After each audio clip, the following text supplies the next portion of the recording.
I'm going to ask you to close your eyes for 30 seconds, and I want you to bring into the forefront of your brain your top 3 job responsibilities. So go ahead and close your eyes.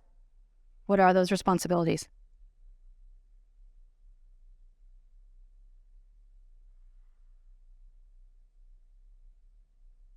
Open your eyes.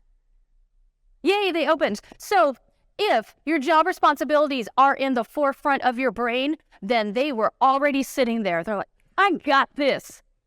But if your first thought was, and you could come up with maybe one, that tells you that your job responsibilities are not in the forefront of your brain.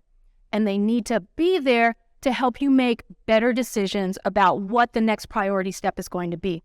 So if you struggled coming up with those job responsibilities, that's a part of your homework when you leave here. As you're sitting at happy hour today, think about those job responsibilities.